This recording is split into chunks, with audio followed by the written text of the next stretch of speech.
CM को होने के बाद इधर भी आया, आदिलाबाद जिला में आया. ఇంద్రవెల్లి అధ్యక్షుడుగా ఉన్నప్పుడు కూడా ఇంద్రవెల్లి ఇక్కడికే వచ్చిండు. కాబట్టి నన్ను ఇన్ఛార్జ్ చేసిండు. నేను ఏది చెప్పినా ఆయన వింటాడు. అక్కడ ఏది ఇక్కడ ఆదిలాబాద్ బాధలు చెప్తే ముఖ్యమంత్రి గారు వింటారు. ఎందుకంటే ముఖ్యమంత్రి గారు కూడా తెలుసు కాబట్టి మీ కష్టాలు తప్పకుండా మీకు వ్యవసాయానికి గాని, మీకు మంచినీటి వ్యవస్థ గాని, మీ డ్రైనేజ్ గాని, రోడ్లు గాని చేస్తాము. దయచేసి ఒక్కసారి ఒక ఆడబిడ్డకు, పేదింటి ఆడబిడ్డ नौकर छोड़कर इधर आया, इलेक्शन में आया, वो टीचर है, वो जॉब पे छोड़ दिया आपका भरोसा पर. అది మీరందరూ కూడా దయచేసి చెయ్యి గుర్తుకు ఓటేయాలని కోరుతా ఉన్నాను. ये तो थोड़ा थोड़ा हिंदी, थोड़ा थोड़ा तेलुगु, कुछ मुश्किल है तो माफी करो भैया लोग. నన్ను గెలిపించండి అనేసి నేను కోరుకుంటున్నా.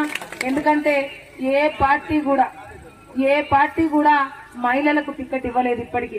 కానీ మొట్టమొదటిసారిగా ఆదిలాబాద్ పార్లమెంటు నుంచి ఒక ఆదివాసీ బిడ్డను, ఒక పేదింటి బిడ్డను మరి కాంగ్రెస్ పార్టీ గుర్తించింది.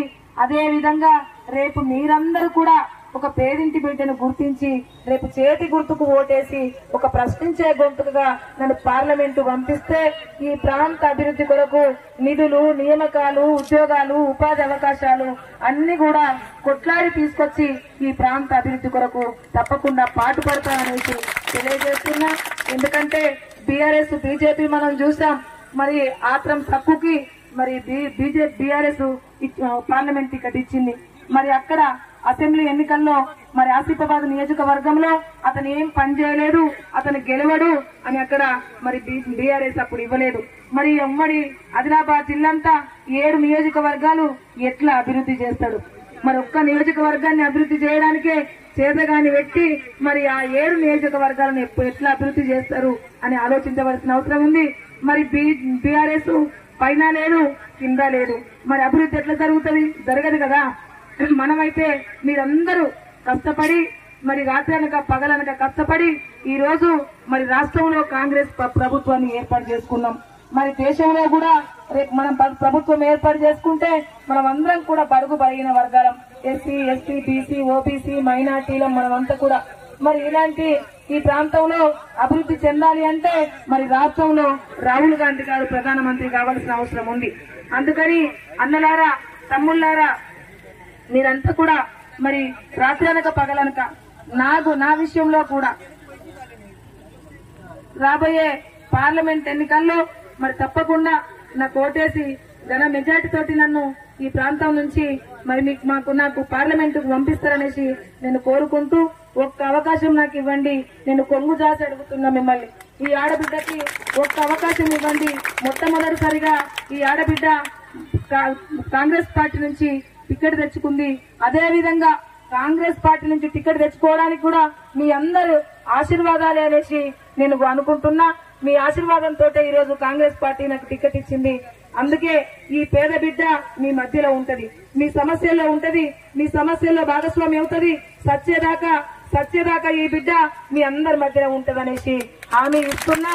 తప్పకుండా రాబోయే రోజు ముగిస్తూ చేతి గుర్తుకే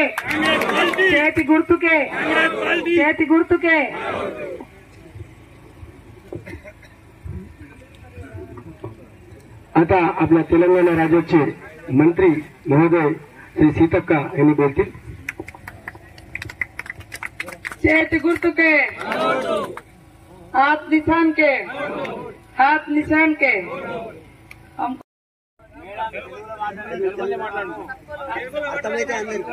सबको मेरा भैया लोग माफी करो, थोड़ा लेट हो गया इसलिए मैं पूछ रहा हूँ. 5 घंटा लेट हो गया. ये मीटिंग पर नारायण राव पटेल, विठल रेड्डी साहब, మరి పంచాయత్ రాజ్ శాఖ, శిశు సంక్షేమ శాఖ మరి ఉమ్మడి ఆదిలాబాద్ ఇన్ఛార్జి మంత్రివర్యులు సీతక్క గారికి, అదేవిధంగా మన గౌరవనీయులు నారాయణ పటేల్ గారికి, గౌరవనీయులు మన విఠలరావు పటేల్ గారికి, రాజు అన్నకి, లతీఫ్ అన్నకి, వెంకటరెడ్డి అన్నకి, మరి మా మండల అధ్యక్షులు పుండలి కన్నకి, మరి ఓం ప్రకాష్ అన్నకి, అందరికీ కూడా వేదికపై ఉన్నటువంటి అందరికీ పేరు పేరున ఎంపీటీసీ తమ్ముడికి ఇక్కడ పేరు పేరున వేదికపై ఉన్నటువంటి అందరికీ కూడా మరి పాదాభివందనాలు తెలియజేస్తూ నిజంగా ఈ గ్రామంలో జౌలి బి గ్రామంలో మరి ఫస్ట్ వచ్చినప్పుడు ఇంతంత మంది కనబడితే అయ్యో ఇంతే మంది అనుకున్నాం. కానీ ఈరోజు మరి చాలా మంది మీరు గ్యాదర్ అయినందుకు చాలా లేట్ అయినందుకు మా వంతుగా లేట్ అయినందుకు ఒకసారి మమ్మల్ని క్షమిస్తారనేసి తెలియజేస్తూ మరి మొట్టమొదటిసారిగా నాకు కాంగ్రెస్ పార్టీ టికెట్ ఇవ్వక ముందు నేను ఈ ప్రాంతానికి వస్తే మరి ఇక్కడ పుండలికన్నా నన్ను స్వాగతించి ఆశీర్వదించి నాకు శాల్వా కూడా కప్పి మరి అక్క తప్పకుండా మీరు ప్రెసిడెంట్ చెప్పిండు సదాశివపేట నేను ఫోన్ నుండి చెప్పించిన కొన్ని సందర్భంలో ప్రేమ ఎట్లుంటదమ్మా శక్తి పటేల్ ఇంటి కాడ ఏమైనా కష్టం వస్తే మనకు తెలియకుంటే కూడా మనం తెలుసుకొని పోతామా లేదా? శక్తి పటేల్ కూడా మన వాళ్ళు ఎక్కడ పొరపాటు జరిగితే మన మీద అభిమానం కాంగ్రెస్ పార్టీ మీద అలానే రావాలా, పార్టిసిపేట్ కావాలా. అది ఆయనకు నేను కూర్చొని ఫోన్ చేసి చెప్పించిన और अपना कहा है सोशल मीडिया का भाई साहब बेटा नाराजगी दूर करना और अपन कुछ है तो अपन बात करते हैं। राजेंद्र भी अपना जज्ञी है या पब्लिक पूरी अपनी जज्ञी है, तुम सब लोग अपने जज्ञ है, कोई ग्रुप नहीं होता, कुछ नहीं होता। मैं हूँ, मेरे पास तुम कभी बेइज्जत होता क्या बोलो, पहला काम आया तुमको बोला नहीं बोला, मेरी कोई गलती है क्या? तो क्यों अपन झगड़ा क्यों कर लेना? बोला नहीं, मेरे पास कुछ पार्शलिटी है क्या? वो आप बोला, आप झगड़ा नहीं करना। और क्या है, इन्होंने नहीं आ सकती आज आता तो मला माहित आहे आता त्याला लांब करू नका. माझ्यासमोर सांगितलं सदाशिव पाटील, माझ्यासमोर कोण त्याचे सामान आहेत, सामग्री त्याच्यावरची जीएसटी पूर्ण रद्द करणार आहे. आता तसंच नरेगा परिकार पथकम त्याला दररोज 400 रुपये नोकरी देणार आहे, 400 रुपये मजुरी द्यायचं आहे. आणि याच प्रकारे सीतक्का सामान्य माणसातून आलेली महिला आहे, गोरगरिबाचे कष्ट जाणलेली महिला आहे. आपल्याला आता तुम्ही 10 वर्षामध्ये बीआरएसची सरकार एक तरी रेशन कार्ड दिले काय सांगा?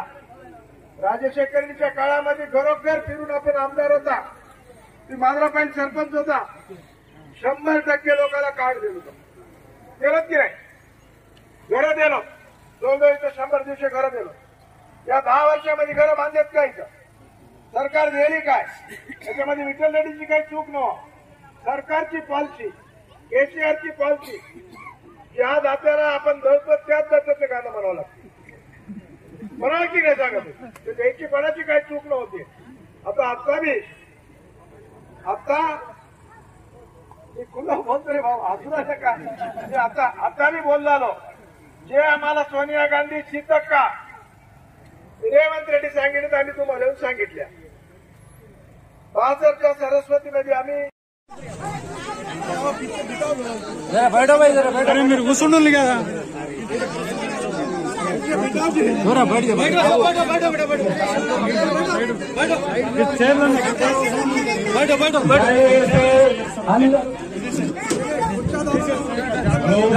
Electronic media, press media, please I request specially आप लोग एक साइड में एक प्लेस में हो जाइए प्लीज. जो पब्लिक पीछे है आप लोग से मीडिया से भी और आ रहे कुर्सी ले इधर है कुर्सी अక్కడ कुर्सी एक जगह बैठे प्लीज. पीछे सामने शंकर मागच्या खुर्च्या खाली तर टाकायला ऑपरेशन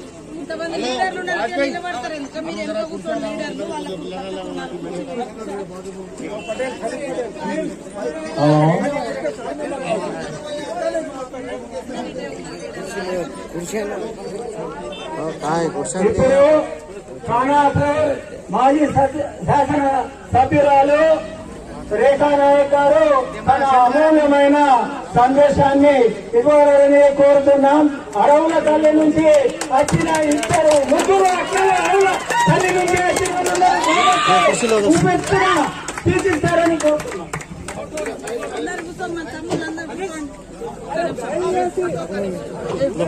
అరే ఒకరోజు ఆడవాళ్ళని ముందు కూర్చోండి, మీరు ఎన్నో కూర్చోండి, అలా అన్నలందరూ ఎన్నో కూర్చోండి. सबको हमारा सलाम। लेकिन एक बात है, आपके लिए मिलने के लिए यहाँ हमारी बहन आई सो है, हमारी बाजी मिनिस्टर मैडम आपके पास मिलने के लिए आए। 2 मिनट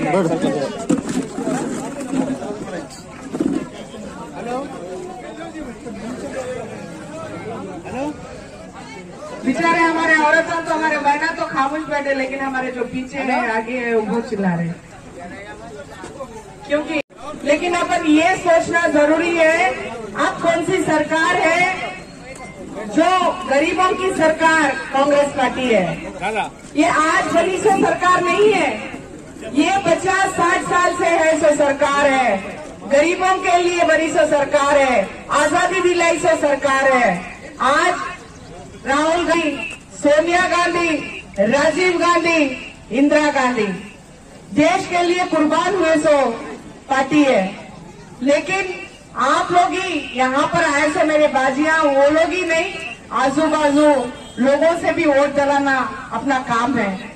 क्योंकि मोदी का काम क्या है, सिर्फ मजहब को बीच में लाकर लड़ाना काम है। दूसरा क्या काम करे, वो कुछ भी नहीं करे। चाहे एक तो सोचो, किसी को गरीबों को नौकरी दी है क्या, कोई बच्चों को बिजनेस दिला है क्या, कई रोड डाले क्या। अरे हमारे जैसे एसटीओ में रोड न जाने, आज भी रोड नहीं है सेंट्रल का जो परमिशन नहीं देकर, आज भी वहाँ पर एम्बुलेंस नहीं जाता। क्यों नहीं हुआ? वो सिर्फ सेंट्रल की वजह से नहीं हुआ, सेंट्रल परमिशन नहीं दी। खाली एक ही बात, जो उन्होंने मजहब को बीच में लाकर आज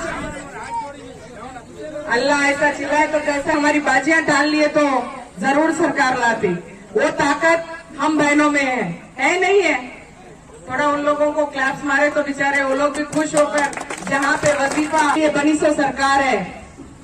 आज इससे पहले मैं हमारे शौहर आसिफाबाद से ठहरे थे, मैं 2009 में आसिफाबाद में जेडपीटीसी थी, जब इंदिरा गांधी अपना कांग्रेस पार्टी का सरकार था। जब कौन सा रोड है वही रोड है, जब कौन से मकानों में इंदिरम्मा मकान, मैं एक ही पूछती हूँ, आप किसी को यहाँ पर मकान मिले क्या? नहीं मिले। वजीफा ये लोग आज नहीं दिए, पहले राजशेखर रेड्डी था तब से वजीफा दिए, उपाधि हामी काम वो लोग ही दिए सो है। क्योंकि आज हमारे बहनों के लिए सोचकर रेवंत रेड्डी अन्ना जो महिलाओं को, हमारे बहनों के लिए बस फ्री निकाले। गैस की कितनी तकलीफ होती थी, मोदी की सरकार आकर क्या करे, बात 500 से 400 से 1200 करे। आज अपनी कांग्रेस पार्टी आने के बाद फिर से 500 रुपए में गैस है, 200 यूनिट करंट फ्री दे रहे हैं। अभी अक्का वहाँ पर बोली थी, एक कॉन्स्टिट्यूंसी में अगर किसी को पानी है, रोड है, मकान है, वजीफा है, ये कुछ भी है तो हम जरूर, यहाँ के मिनिस्टर साहब उन्होंने इंचार्ज है, यहाँ पर ये जो 10 कॉन्स्टिट्यूंसी यहाँ उमड़ी जिला जो आदिलाबाद का है उसको उन्होंने दत्ता लेकर, जहाँ की भी परेशानी है, बल्कि काश्तकारों की भी परेशानी वो लोग लेने के लिए तैयार है। गरीबों को मकान, कोई सरकार इससे पहले था अक्का అది మన కాంగ్రెస్ పీరియడ్ లో అప్పుడు మనము ఇదే టేబుల్ पर्सनल ही देने वाले थे, लेकिन इलेक्शन कोड आने से रुक गया है। इंशाल्लाह आगे जाकर भी ये जरूर जो मकान देने का वादा करे मकान देंगे। 2 लाख रुपए काश्तकारों का ऋण माफी बोले वो भी करेंगे। वजीफा जो 18 साल के ऊपर बच्चियों को है उन लोगों को भी वजीफा मिलेगा। इंशाल्लाह ये पूरे काम होंगे। लेकिन आप लोगों से हमारी गुजारिश है कि है, वो हमारी बहन है जो सुमरा का एक गरीब घर से आई सो है, टीचर है, रिटायर्ड एक एम्प्लॉय, उन्होंने एम्प्लॉय रहकर भी गरीबों के बीच में काम करने के लिए आई सो है। उनको वोट देकर आप लोग जिताना बोलकर हमारी गुजारिश है और हमारे को पूरी उम्मीद है कि आप लोग कांग्रेस को वोट डालकर जीतेंगे। जितने भी लोग यहाँ पर ठहरे अगर हाथ उठाकर बोलेंगे तो जरूर हमारे को फिर सबको वोट डालकर जिताएंगे। शुक्रिया शुक्रिया। बहुत थोड़े लोग उठाए, थोड़े लोग तो हाथ ही नहीं उठा रहे। क्यों हाथ नहीं आ रहे? हाथ उठाओ तो एक अन्ना पेपर ला తీసుకో जरा ఓట్ వేసి గెలిపిస్తామని మాటిస్తున్నారు। शुक्रिया, बहुत बहुत शुक्रिया। बात मत करो। काम करने का अंदाजा देखो। सीतक्का आने के बाद 100 दिन में तुम्हारा 10 साल का मसला हल नहीं हुआ। 32 लाख रुपए सीतक्का मंजूर करके रोड डाले नहीं डाले घुटनों तक पानी बहता था। 100 दिन के अंदर सीतक्का का काम का अंदाजा आप लोगों को एक मिसाल है, सबूत है। ये याद रखिए आप काम करने। आज तुमको अपने दौर में रेजिडेंशियल स्कूल 35 एकड़ में बनाए, सबस्टेशन बनाए, बस स्टैंड बनाए, जूनियर कॉलेज बनाए। आशिया में फर्स्ट मुदोल में आंखों का दवाखाना हम हमारे पिताजी के नाम से बनाया, आपको फ्री में इलाज दिला। आशिया में 3 साल हुआ और नेक्स्ट इनाग्रेशन के टाइम पे और एक बिल्डिंग बना रहे। हैदराबाद में एलवी प्रसाद में जो काम होता सीतक का वही काम एक 4-6 महीने में मुदोल में मैं जाते होकर आपको बता दू, निर्मल जाते होकर वो काम होगा। हर चीज तुमको मकाना रहने दो, बाईपास रोड रहने दो, ये सब चीजा मकाना, पेंशन, उर्दू हाल, कम्युनिटी हाल, हर चीज। और जब राय शेखंडी के पीरियड में 4% रिजर्वेशन ने दिया है, आज केसीआर ने 12% रिजर्वेशन दे तुम बोल के खाली चूतिया बना के उनका समय बर्बाद करे। और राजशेखर रेड्डी साहब का जो दौर था, ट्रिपल आईटी तकरीबन 1500 करोड़ रुपए खर्च करके आज वहाँ पे कम से कम 14,000 बच्चे पढ़ रहे हैं। वो मैं एमएलए था तो उस टाइम में राजशेखर रेड्डी को हाथ पकड़ के मंजूर करा है। ऐसा एक भी काम 10 साल के हुकूमत में बताओ तुम, हम वोट नहीं पूछेंगे। सुगनक का गरीब आदमी है, एक टीचर है, आगे चल के महिलाओं को रिजर्वेशन नहीं रहेगा। 2029 में फिर रिजर्वेशन चले जाके मैं और तुम कोई भी फॉरवर्ड कास्ट के लोग एमपी बन सकते। वो सोचो, आज तक कोई पार्टी हिम्मत नहीं करी। 2009 के बाद ये जब रिजर्वेशन कायम हुआ, 14 में लंबाड़े को टिकट हुआ, उन्होंने जीते। उसके बाद 9 में कौन को टिकट दिए, हारे। फिर एक कौन को टिकट दिए, बापूराव जीते। फिर कौन को टिकट दिए, नागेश जीते। अभी भी तीनों पार्टी वाले कौन के उम्मीदवार को टिकट दिए सोए, वो भी एक गरीब महिला सोनिया गांधी ने भरोसा करके दिलाया। आपको ताजी मिसाल है, क्या मिसाल है? तुप्पूगोड़ा में जैसा सोनिया गांधी ने तेलंगाना दे तुम बोल के तेलंगाना दिया, तुप्पूगोड़ा में 6 गारंटी स्कीम उन्होंने इम्प्लीमेंटेशन कर तुम बोले, फ्री बस, करंट फ्री और गैस सिलेंडर फ्री और 10 लाख का आरोग्यश्री। कल तो उन्होंने चर्च में बोले मेदक के 2 लाख का कर्जा मैं 15 अगस्त के पहले चर्च के और मंदिर के सामने राम की कसम खा के बोलता हूँ 2 लाख कर्जा अपने को माफ किया जाए। और ऐसा और परसों ने सीतक का उस दिन बात करे स्पीच में तुप्पूगोड़ा में राहुल गांधी आए, 5 न्याय गारंटी दे तुम बोले, युवा न्याय, 30 लाख नौकरियां भर्ती, डिग्री डिप्लोमा होल्डर को अप्रेंटिसशिप के नीचे 1 लाख रुपए, महिला को समान हक के वास्ते हर महिला को 1 लाख रुपए घर में नकद बदली कर तुम बोले, और सरकारी नौकरियों में 50% भर्ती कर तुम बोले। श्रमिक न्याय, एनआरजीएस 400 रुपए रोज की तनख्वाह दे तुम बोले, और आरोग्यश्री को 25 लाख रुपए बढ़ा तुम बोले। ऐसे बहुत से कार्यक्रम कांग्रेस पार्टी ने चुनाव घोषणा पत्र में निकाले। वो पूरे अपने कैंडिडेट श्रीमती सुगना अक्का जी, वैसे ही खानापुर के एमएलए श्रीमती रेखा नायक जी, हमारे लतीफ भाई जी, विठल रेड्डी साहब जी, रामचंद्र जी, शंकर चंद्र जी, खलील पटेल जी, ओम लड्डा जी, एक्स-एमपी भोजराम पटेल जी, किशन पटेल जी, किशन पतंगे जी, खानापुर के माजी मंडल के सरपंच अध्यक्ष भूमननाथ जी, काश्तकार के नेता प्रेमनाथ रेड्डी जी, सीरू जी, यहाँ जमा हुए सो भाइयों और बहनों, माताओं, బడుగు బలహీన వర్గాల పక్షాన ఉంటూ కాంగ్రెస్ పథకాలన్నీ కూడా బడుగు బలహీన వర్గాలకు చేరే విధంగా ఎప్పుడు నిత్యం పనిచేస్తూ ఉండాలి. ప్రజల మధ్యలో ఉండేటువంటి వాళ్ళనే ఈ కాంగ్రెస్ పార్టీ ఎన్నుకుంటది, కాంగ్రెస్ పార్టీ ప్రజల్లో పెడుతుందన్న మాట మీరు అందరూ గుర్తుంచుకోవాల్సిన అవసరం ఉంది. ఎందుకంటే కాంగ్రెస్ పార్టీ అంటేనే బడుగుల పార్టీ, బలహీనుల పార్టీ.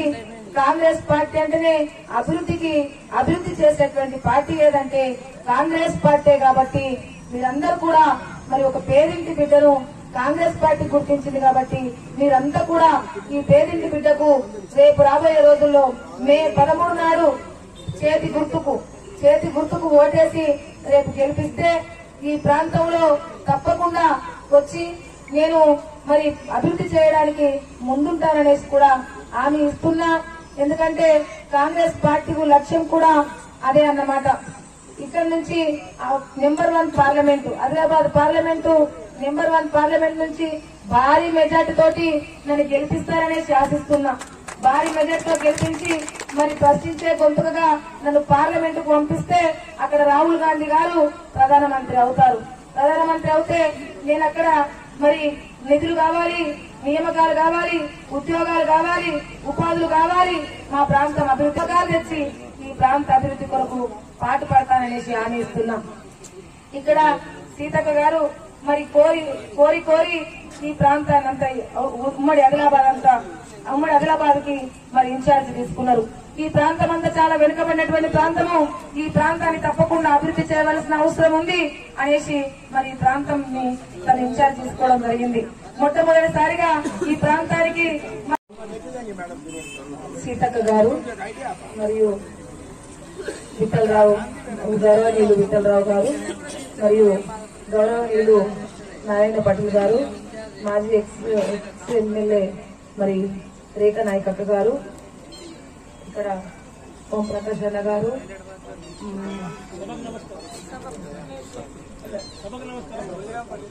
భోజరాం పటేల్ అన్న గారికి, సభాధ్యక్షులు అన్నగారికి, ఇక్కడికి విచ్చేసినటువంటి అన్ని సబ్బండ వర్గాల ప్రజలందరికీ కూడా, మహిళలు ముఖ్యంగా అక్కడి నుంచి ఇక్కడ దాకా వస్తున్నాం. ఎక్కువ మంది ఇక్కడ మహిళలు బాగా మందిలో నా ముస్లిం సోదరి మనులు కూడా ఎక్కువ మంది వచ్చి ఇక్కడ ఉండడం చాలా ఆనందంగా ఉంది.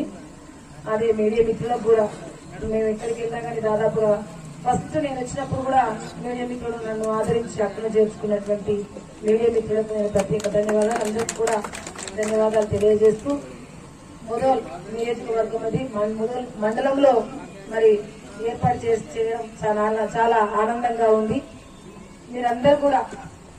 మీరందరూ ఆశీర్వదించినందుకే ఈ రోజు నాకు కాంగ్రెస్ పార్టీ టికెట్ ఇచ్చిందనేసి నేను సగర్వంగా చెప్పుకుంటున్నాను. ఈ ప్రాంతానికి వచ్చినప్పుడు మరి రాగానే నేను నారాయణ పటేల్ గారిని కలవడం జరిగింది. అన్న నేను ఈ ప్రాంతం అంతా తిరుగుతా, మరి ఇక్కడ ఉన్నటువంటి మండల అధ్యక్షులు కావచ్చు, కాంగ్రెస్ కార్యకర్తలు, కాంగ్రెస్ నాయకులు ఎవరున్నా కానీ నాకు అప్పగించండి, నేను అందరూ కలిసి మరి నేను వారితో మాట్లాడతాననేసి అంటే వెంటనే చెప్పడం జరిగింది.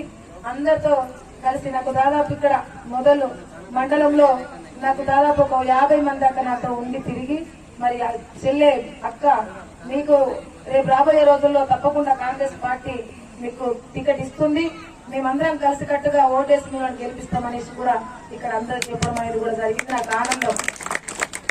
రేపు రాబోయే రోజుల్లో తప్పకుండా మీరందరూ కలిసికట్టుగా ఈ ఆదివాసీ బిడ్డను మొట్టమొదటిసారిగా కాంగ్రెస్ పార్టీ ఒక మహిళను గుర్తించడం, అందులో పేద మహిళను గుర్తించడం అనేది నిజంగా చాలా గొప్పతనం అని చెప్పుకోవాలి మనం. ఎందుకంటే టీఆర్ఎస్ బీజేపీలు కోట్ల రూపాయలు ఇస్తేనే టికెట్ ఇస్తాయట. మనం పెద్ద దూరంలో లేను, మీరు ఎప్పుడొచ్చినా ఎక్కడున్నా మీకు అందుబాటులో ఉంటాననేసి హామీ ఇస్తున్నా. నేను సచ్చేదాకా మీ మధ్యలో ఉంటూ మీ సమస్యలో భాగస్వామి అవుతాను, నన్ను నమ్మండి అనేసి కూడా ఈ సందర్భంగా తెలియజేస్తున్నా. గతంలో ఇప్పుడున్నటువంటి బీజేపీ టీఆర్ఎస్ నాయకులు రాజకీయంలో తేలినటువంటి వ్యక్తులు. వాళ్ళకి ఓటేసినా గానీ ఈ గతంలో నేనేం చేయకుండా నాకు ఓటేసిండు, నేనేం చేయకుండా ఓటేసిండు అనేది కాబట్టి మీరు తప్పకుండా నాకు ఓటేసి గెలిపిస్తారనేసి నేను అతనికి అసెంబ్లీ నియోజకవర్గం ఆసిఫాబాద్ అసెంబ్లీ నియోజకవర్గానికి ఇప్పటికీ అభివృద్ధి ఏమి చేయలేదు, ఇక్కడ అసలు గెలవడు అని. మరి ఉమ్మడి ఆదిలాబాద్ ఉమ్మడి పార్లమెంట్ మొత్తం ఎట్లా అభివృద్ధి చేస్తాడనేసి ఇచ్చింది కావచ్చు.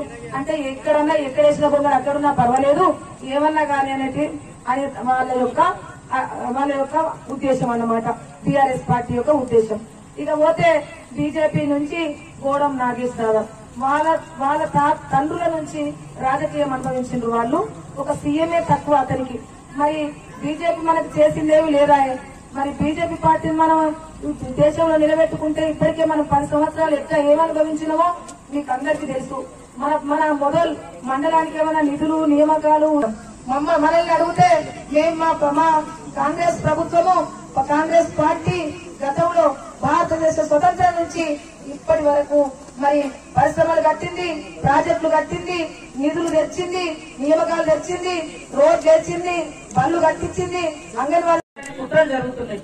ఇవాళ రాజ్యాంగం అంటే కేవలం ఎస్సీ ఎస్టీలకు రిజర్వేషన్లు ఇచ్చిందే కాదు, ఇక్కడ కూర్చున్న ప్రతి మనిషికి జీవించే హక్కు, ప్రశ్నించే హక్కు, విద్యా హక్కు, మరి ప్రతి హక్కు, చట్టం ముందు అందరు సమానులైనటువంటి ఆర్టికల్స్ ఇవన్నీ తీసుకొచ్చి ఇచ్చింది రాజ్యాంగం.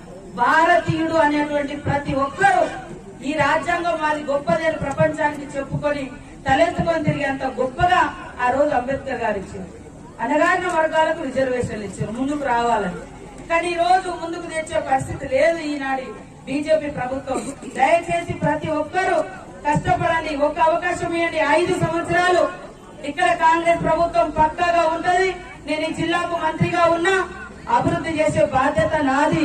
మరి మొన్న కూడా ఇప్పుడే నారాయణరావు పటేల్ గారు చెప్పినట్టుగా నిధులు ఇచ్చినాం. ఇంకా అనేక రోడ్లకు సంబంధించి గాని, గుడులకు గాని, బడులకు గాని, మంచినీళ్ళకు గాని ఇంకా నిధులు కూడా అందించడం జరిగింది. ఇంకా వచ్చేటి ఉన్నాయి.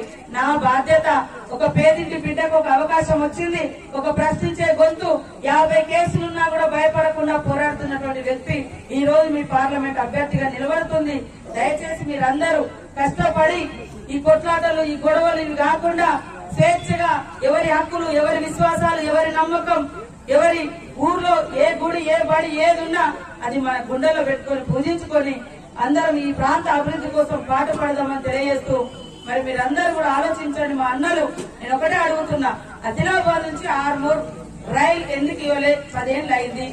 మరి ఇదే బాసరలో మరి కేంద్రీయ విశ్వవిద్యాలయం ఎందుకు ఇవ్వలేదు?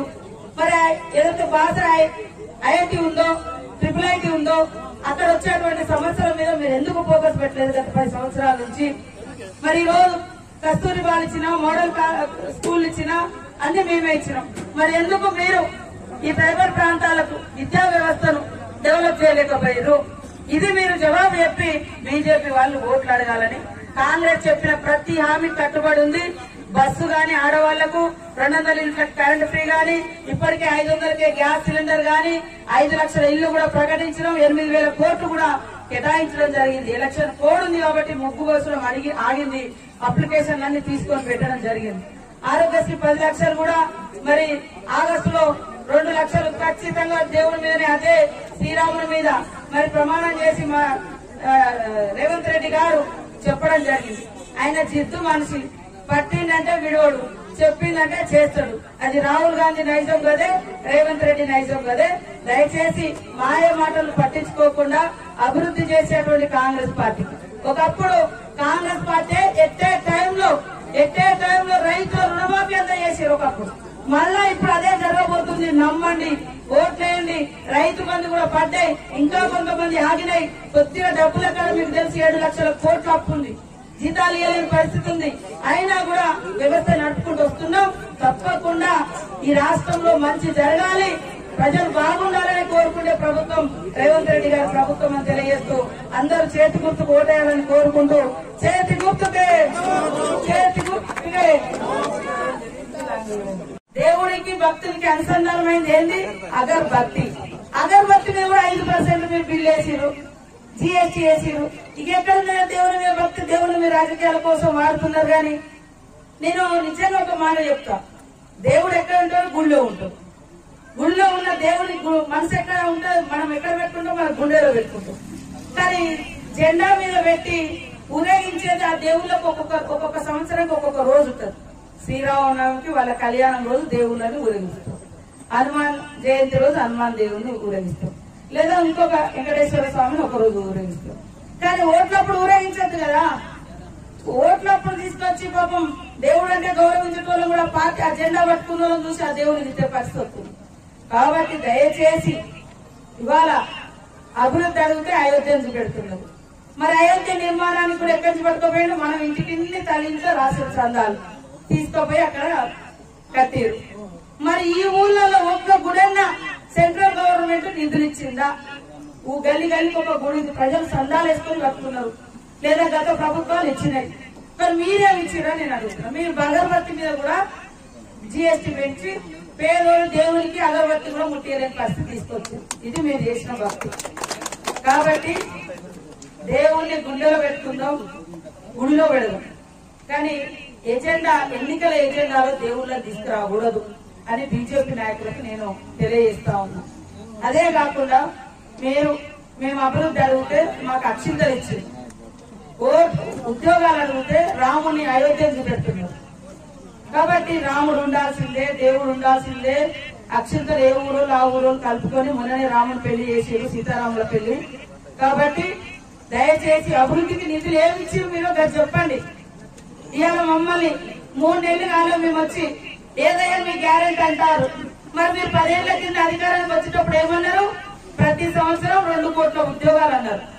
కాలాధన్ లాతాము జన్ ధన్ ఖాతామే ధన్ ధన్ 15 लाख దేతాము అని అన్నాడు. 15 लाख కాదు 15,000 మళ్ళీ పైనుంచి మనకు జీఎస్టీ పేరు మీద నెలకు సంవత్సరానికి వసూలు చేసింది. సిమెంట్ ఫ్యాక్టరీ తెరిపిస్తానో లేదు. హైదరాబాద్ లో ఆలోచించాలి. మనం ఎక్కడెక్కడో వాళ్ళ లైన్లు ఇవాళ మరి ఆయన రాష్ట్రంలో లేదా వారణాసి అటేసుకుంటారు. కానీ మన ఏరియాలలో మన పేదలుండే ప్రజలుండే కాడ మనకు మాత్రం రైల్వే రాలే. ఖచ్చితంగా రాబోయే కాలంలో మన సీఎం నాయకత్వంలో, రేవంత్ రెడ్డి నాయకత్వంలో ప్రతి ఒక్క హామీని అమలు చేస్తాం. ఈ ఆదిలాబాద్ 6 రైల్వే లైన్ తెచ్చే బాధ్యత కూడా కాంగ్రెస్ దే, సీఎం రేవంత్ రెడ్డి గారిదే. రేపు ఆ పార్లమెంట్ లో పోయే సుగ్నక్కదే. ఇవాళ బాబురావు చూసిరు, ఇదే గొడవ నగేశ్వరు కూడా ఎంపీగా చూసిరు, ఏం తెచ్చిండు. ఇవాళ తక్కువ అక్కడే పనికిరాదని మీరు ఇయ్యలే టికెట్ బీఆర్ఎస్. మరి ఒక్క నియోజకవర్గానికి పనికిరాని వ్యక్తి 7 నియోజకవర్గాలలో ఎట్లా పనికొస్తాడు? ఒక్క నియోజకవర్గానికి పనికిరాదని టికెట్ ఇయ్యలేదు. మరి ఒక్క 7 నియోజకవర్గాలలో ఎట్లా పనికొస్తాడు? కాబట్టి ఆలోచించండి ప్రజలారా, కార్యకర్తలారా, నాయకులారా, పత్రికా మీడియా సోదరులారా. ఒక పేదింటి బిడ్డకు, ఒక హక్కుల కార్యకర్తకు ఆమె దగ్గర ఏం ఆస్తులు లేవు, కానీ కేసులు మాత్రం బాగున్నాయి. ప్రజల ఇల్లు కాలినప్పుడు, ప్రజల ఇల్లు మునిగినప్పుడు, ప్రజల మీద ఫారెస్ట్ వాళ్ళు ఇబ్బంది పెట్టినప్పుడు పోయి పోరాడినందుకు కేసులు మాత్రం పుష్కలంగా ఉన్నాయి. కాబట్టి ఇవాళ ఒక అవకాశం కాంగ్రెస్ ఇవ్వండి. 34 సంవత్సరాలు అవుతుంది రాజీవ్ గాంధీ చనిపోయి, రాహుల్ గాంధీ తండ్రి చనిపోయి. కాబట్టి మరి అప్పటి నుంచి ఈ రోజు వరకు వాళ్ళ కుటుంబంలో ప్రధానమంత్రి అనే పదవి లేదు. కేవలం ఎంపీగా నిలబడ్డారు. కానీ దేశం కోసం ఇల్లు కట్టించారు, కానీ వాళ్ళు సొంత ఇల్లు కట్టుకోలేదు. ఇవాళ మోడీ గారు వేసుకునే సూటు బూటు చూస్తే లక్షలలో ఉంటది. మరి ఓట్లు అడిగినప్పుడు ఏమన్నాడు? నేను ఛాయ్ వాలా అన్నాడు. ఛాయ్ వాలా ఈ దేశానికి ప్రధానమంత్రి, ముఖ్యమంత్రి అయ్యేంత స్వేచ్ఛ ఇచ్చింది ఏంటిది? భారత రాజ్యాంగం. భారత రాజ్యాంగాన్ని రచించింది డాక్టర్ బిఆర్ అంబేద్కర్ గారు కాంగ్రెస్ ప్రభుత్వంలో. కాంగ్రెస్ ప్రభుత్వం ఆమోదించింది. అంటే మీరు ఒక సామాన్యుడు ఈ దేశానికి ప్రధాని ఎంత స్వేచ్ఛను, రాజ్యాంగాన్ని కల్పించింది కాంగ్రెస్ పార్టీ. ఈ రోజు అలాంటి భారత రాజ్యాంగాన్ని తీసివేసి మళ్లీ ఒక మధ్య యుగాల నాటి పాలసీ, దళితులు, బహుజనులు, గిరిజనులు కాళ్ల కింద పుట్టినని తొక్కి వేసే సిద్ధాంతం, మన సిద్ధాంతాన్ని తీసుకొస్తున్నారు. మన ఆస్తులన్నీ కూడా ప్రైవేట్ వాళ్ళకి ఇచ్చేసారు. బిఎస్ఎన్ఎల్ పనికిరాదు, బిఎస్ఎన్ఎల్ సిగ్నలే ఉండదు, జియోలు ఉంటాయి, రిలయన్స్లు ఉంటాయి, అవి ఎవరి? ప్రైవేట్ వాళ్ళు. మనం అనుకుంటాం 5G ఏమో తెచ్చిందని. ఏమంటారు అది? 5G తెచ్చిందని. అదేవరిది? గవర్నమెంట్. గవర్నమెంట్ వాళ్ళకి ఏమైనా ఉద్యోగాలు వస్తాయి అలా? ప్రైవేట్ వాళ్ళని ఎక్కువ నడిపిస్తున్నారు. ఇవాళ ఎల్ఐసి పేదల కోసము ఆ రోజు నెహ్రూ గారు 5 కోట్లతోటి స్టార్ట్ చేసిండు ఎల్ఐసి పాలసీలో. ఈ రోజు 56,000 కోట్ల రూపాయల వరకు లాభాలతో ఉంది. అయినా కూడా దాన్ని తీసుకుపోయి ఆదాని అమ్మాళ్ళకి ఇచ్చేసి, రైల్వేలను వాళ్ళకే, ఎయిర్పోర్ట్ వాళ్ళకే, ఆంధ్రలో కట్టినటువంటి ఉక్కు పరిశ్రమలు వాళ్ళకే. అక్కడి నుంచి ఎక్కడి నుంచి ఛత్తీస్గఢ్ నుంచి అక్కడికి ఉక్కు వస్తుంది, ఏదో ఐరన్ ఓర్. ఇప్పుడు దానికోసం అది కూడా వాళ్ళకే రాసిచ్చారు.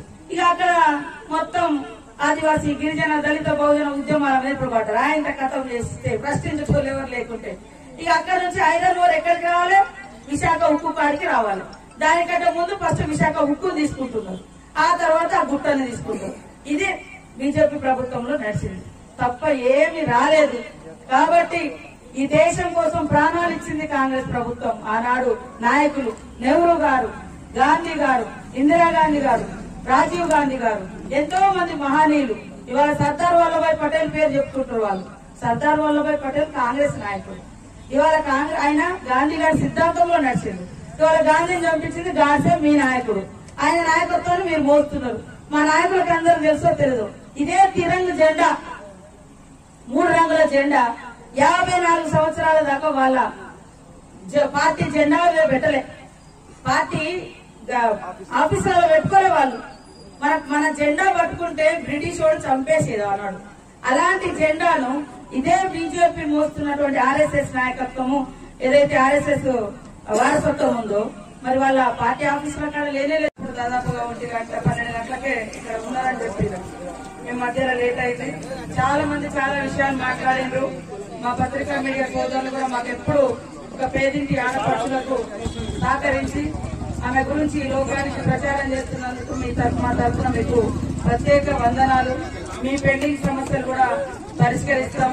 ఇళ్ల స్థలాలది కానీ, ఇండ్లది కానీ ఏమున్నదో ఈ 3వ నియోజకవర్గంలో తప్పకుండా నాకు దృష్టిని తీసుకురండి, నేను చేస్తానని కూడా ఈ సందర్భంగా తెలియజేస్తా ఉన్నాను. ఇంకా చాలా ఊర్లు ఉన్నాయి. ఒక్కటే అడుగుతున్నాం, సరే బీజేపీ బీఆర్ఎస్ 10 ఏళ్ల పాలన ఈ దేశంలో గాని ఈ రాష్ట్రంలో ప్రతి పార్టీకి 10 ఏళ్ల అవకాశం ఇచ్చేది. ఒకప్పుడు తెలుగుదేశం 10 ఏళ్లు, కాంగ్రెస్ 10 ఏళ్లు, బీఆర్ఎస్ 10 ఏళ్లు, మళ్ళా ఇప్పుడు కాంగ్రెస్ ఇచ్చింది. గతంలో కూడా ఇదే ఆనవాయితీ దేశంలో కూడా ఉన్నది. 10 సంవత్సరాలకు ఒకసారి ప్రభుత్వాలు మారుతుంది. ఈసారి కూడా పక్కకు 100% దేశంలో కాంగ్రెస్ పార్టీ అధికారంలోకి వస్తుంది. రాహుల్ గాంధీ గారు ప్రధానమంత్రిగా ఢిల్లీ కోట మీద మరి 3 రంగుల జెండా ఎగరేయడం ఖాయమని కూడా ఈ సందర్భంగా తెలియజేస్తాము. బీజేపీ వాళ్ళు 10 సంవత్సరాలలో అభివృద్ధిని ఎప్పుడో విస్మరించారు. నేను ఇక్కడ ఉన్న వాళ్ళందరినీ అడుగుతున్నా, మీ గల్లీలలో రోడ్లు వేసిర్రా, మీ ఊర్లలో ఇల్లు ఇచ్చిండ్రా, మీ ఊర్లలో ఏమన్నా కెనాలు కట్టించిర్రా, మీ పిల్లలకి ఏమన్నా ఉద్యోగాలు ఇచ్చిండ్రా? మరి మాట మాట్లాడితే గుడి గుడి అంటారు కదా, కనీసం గుడైనా కట్టించిందా? గుడి కట్టించింది మనము, బడి కట్టించింది మనము, కరెంట్ ఇచ్చింది మనము, రోడ్లు వేసింది మనము, ఇందిరమ్మ ఇల్లు ఇచ్చింది మనము, ఉద్యోగాలు ఇచ్చింది మనము, ఉపాధి హామీ చట్టం తెచ్చింది కాంగ్రెస్ సోనియమ్మ, పోడు భూముల పట్టాలు ఇచ్చింది కాంగ్రెస్, ఎక్కడ ప్రభుత్వ భూములు ఉంటే అక్కడ కట్టుకోండి అని పేదోళ్ళకి ఇల్లు కట్టించింది కాంగ్రెస్. మరి బీజేపీకి ఎందుకు ఓటేయాలి? ఇప్పటికి 2 సార్లు గెలిపిస్తే ఏమొచ్చిందని నేను అడుగుతున్నా. మరి మొన్న ప్రధానమంత్రి గారు వచ్చినప్పుడు మేము అనుకున్నాం, ఏమో ఆదిలాబాద్ జిల్లా మొత్తం అభివృద్ధి చేసుకోవడానికి ఒక 5-6 వేల కోట్లు ప్రకటిస్తారేమో అనుకున్నా నేను. ఏమో కనీసం ఒక బిడ్డలుగా మేము ఆశపడ్డాం, పేదింటి బిడ్డలుగా వెనుకబడ్డ జాతులు ఇక్కడ ఎక్కువ ఉన్నారు కాబట్టి. కనీసం ఏం చేసింది? ఆదిలాబాద్ లో ఒక డ్రైనేజ్ స్కీమ్ ఓపెన్ చేయించిపోయింది ఆదిలాబాద్ టౌన్ లో. మరి ఇస్తానన్నా ఆదిలాబాద్ నుంచి ఆర్మూర్కు రైల్వే పోయింది. మరి మూతపడ్డ సిమెంట్ ఫ్యాక్టరీ పోయినాయి. మరి అదే విధంగా మన బాసరకు ఇస్తారన్న కేంద్రీయ విద్యాలయం ఇది. మరి అదే విధంగా ఇవాళ సింగరేణి ప్రైవేటైజేషన్ చేస్తా ఉన్నారు. మరి ఏమి ఇచ్చిరని మళ్ళా పోయినసారి ఎంపీ కేసీలు, మళ్ళీ ఎందుకు వేయాలి? మొన్నసారి ఎమ్మెల్యే కేసీలు, మరి ఎందుకు వేయాలి? ఒక్కసారి ఆలోచించండి. కాంగ్రెస్ గురించి 100 పనులు చెప్పగలుగుతాం. ఇక్కడ తమ్ముళ్ళందరూ కూడా చదివే బడి కాంగ్రెస్ కట్టించిందే, గుళ్ళు కాంగ్రెస్ కట్టించిందే, రోడ్లు కాంగ్రెస్ వేసిందే, నీరు వేస్తారు ఎస్పీలు కట్టించింది కాంగ్రెసే, కడెం ప్రాజెక్టు కట్టించింది కాంగ్రెసే. రేపు ఇక్కడ ఇంకా మరి మన వాళ్ళు కెనాల్లో లిఫ్టులు అడుగుతున్నారు. అవన్నీ కూడా ప్రతిపాదనలతోటి ముఖ్యమంత్రి రేవంత్ రెడ్డి గారు సిద్ధంగా ఉన్నారు. ఆదిలాబాద్ జిల్లా అంటే ప్రత్యేకమైనటువంటి అభిమానం ఆయనకు. ఆయన ముఖ్యమంత్రి అధ్యక్షుడు అయిన తర్వాత ఫస్ట్ ఇదే జిల్లాకు ఇదే ఆదిలాబాద్ జిల్లాకు వచ్చిండు. ముఖ్యమంత్రి అయిన తర్వాత కూడా ఇదే ఆదిలాబాద్ జిల్లాకు వచ్చిండు. కాబట్టి కష్టాలు చేసిన బిడ్డగా నాకు ఈ యొక్క జిల్లాకు ఇన్ఛార్జ్ మినిస్టర్ గా చేయడం జరిగింది. వాస్తవానికి నాది ఆ కోసకు మీరు ఈ కోసకు ఉన్నారు. అయినా కూడా నాకు కూడా మీరంటే అభిమానం. ఇక్కడ వెనుకబడ్డ వాళ్ళు ఉన్నారు, అక్షరంలో అగ్రభాగాన ఉన్నా మరి అభివృద్ధిలో మనం వెనుకబడి ఉన్నాం కాబట్టి ప్రత్యేక దృష్టి పెట్టాలని మనం తిరుగుతా ఉన్నాం. కాబట్టి దయచేసి ఈ రోజు బీజేపీ పాలనలో మత కొట్లాటలు, కుల కొట్లాటలు, అన్నదమ్ముల్లా కలిసి ఉండేటువంటి వాళ్ళ మధ్య చిచ్చు పెట్టి ఓట్ చేయించుకున్నారు తప్ప ఆ ఊళ్ళలో కూడా ఏమి ఇయ్యలే. మరి ఈ పార్లమెంట్ గెలిపించారు. ఈ పార్లమెంట్ కి 8,000 కోట్లు ఇచ్చారు. ఒక్కసారి చూడండి. వాళ్ళు రాష్ట్రంలో గెలిచిన 4 ఈ ఎస్టీ కాన్స్టిట్యున్సీ నుంచి కూడా వెనుకబడ్డ మరి అనేక ఆదివాసీలు, గిరిజనులు, మరి హరిజనులు, దళితులు, బహుజనులు, మైనార్టీలు అన్ని వర్గాల ప్రజలు ఉన్నారు. మరి వారి అభివృద్ధి కోసం ఏమి ఇచ్చిండు ఒక్కసారి ఆలోచించండి. కాబట్టి ఇక్కడ ఉన్నటువంటి కార్యకర్తలు, నాయకులు అందరూ దయచేసి ఏదో వాళ్ళు టీవీలను మెయింటైన్ చేస్తారు, ఢిల్లీ టీవీలను లేదా యూట్యూబ్ ఛానళ్లను లేదా సోషల్ మీడియాను వాడుకొని ఇవాళ కర్ణాటకలో గాని తమిళనాడులో గాని నిన్న తమిళనాడులో కూడా పెద్ద ఎత్తున కాంగ్రెస్ వన్ సైడ్ అలయన్స్, కేరళలో 20-20 రాహుల్ గాంధీ గారి నాయకత్వంలో గెలవబోతున్నారు. నేను పోయేసినట్టు 3 రోజులు ప్రచారం. కాబట్టి అక్కడ ఎలక్షన్ కూడా లేదు లేదని దుష్ప్రచారం చేస్తుంది. అరే మేము ఇంత ఈ దేశానికి స్వతంత్రం తెచ్చింది కాంగ్రెస్, లక్షల కిలోమీటర్లు 56 లక్షల కిలోమీటర్ల రోడ్లేసింది. స్వతంత్రం వచ్చిన తర్వాత ఏం లేదు. స్వతంత్రం వచ్చినప్పుడు మరి కేవలం 1130 మెగావాట్ల కరెంట్ ఉండే ఈ రోజు 3 లక్షల మెగావాట్ల కరెంటు ఉత్పత్తి తయారు చేసింది కాంగ్రెస్. ఇవాళ వేలాది లక్షలాది ఊళ్ళలో స్కూళ్లు నిర్మించింది. పేదలకు 100 రోజుల పని కల్పించింది. ఆ 100 రోజుల పనిని కూడా ఇవాళ తీసేస్తుంది. కుదేలు చేసి పని లేకుండా చేస్తుంది. కరోనా వస్తే ఇవాళ 100 రోజుల పని పేదలకు గతేది. సిటీలలో బతికే పిల్లలకు కూడా వచ్చి గడ్డపార బట్టి గదే పని చేసింది. మరి మోడీ గారు ఏం చెప్పారు? తాళి బనావో, ఏమంటారు, తాళి కొట్టుడు, దబావో, తాళి బచావో అన్నాడు, లైట్ వెలిగినవన్నాడు. మరి కరోనా పోయిందా? మరి గది చేస్తేనే కాదు కదా. కడుపు నింపే మార్గం ఏం చేసినావు? పైనుంచి జీఎస్టీ పేరుతోటి కోట్ల రూపాయలు వసూలు చేసింది. 54 లక్షల కోట్ల రూపాయలు, 54 లక్షల కోట్ల రూపాయలు జీఎస్టీ పేరుతోటి కట్టుకునే బట్ట మీద, తినే తిండి మీద, తాగే పాల మీద, రాసుకునే పెన్సిల్, పిల్లలకి రాసే పెన్సిల్ గీకే చాకుమారు మీద,